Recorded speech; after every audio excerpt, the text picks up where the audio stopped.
Caitlin Clark's teammate hints discomfort beyond Indiana Fever's defense amid 29-year WNBA history. During the fourth stop of their 8-day road trip, the Indiana Fever faced another test of resilience. A loss to the Phoenix Mercury on Wednesday night was a setback, but what mattered most was a single word, spoken quietly during a post-game interview, that highlighted the team's fragile state. Possibly. The game in Phoenix offered a kind of homecoming for one Fever player, a veteran who had previously played in Atlanta.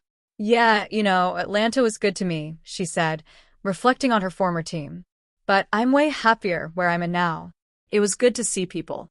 It was fun to play in front of some fans. But for me, I'm way happier in Indiana." Her remarks were not a critique of her past, but a quiet, honest declaration of where she belongs, a place where she is needed more than ever. The team's troubles went far deeper than the final score. In the first quarter, veteran guard and emotional leader Sydney Colson left the game with a left knee injury. Later, Ari McDonald also exited with a right foot injury. Both are awaiting further evaluation, compounding the minor ankle issue the former Atlanta player herself sustained in the second quarter.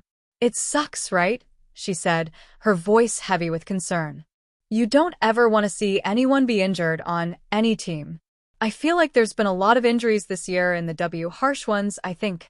But Sid is still the heartbeat of our team. She's going to be okay. Our team's going to be okay." The Fever's challenges extend beyond injuries.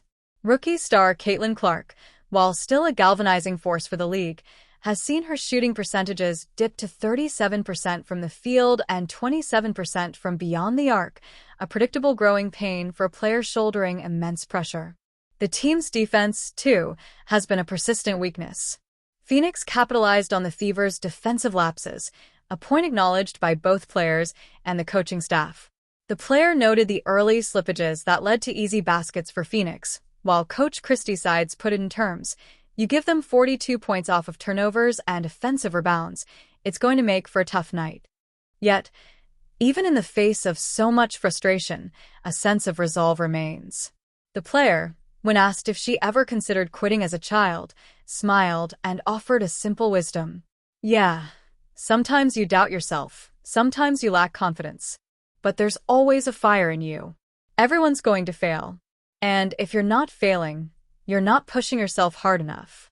It's a sentiment that speaks to the spirit of this Fever team. Coach sides with the same sentiment, noting that even during a difficult loss, the team remained tight in our huddles, still engaged in timeouts.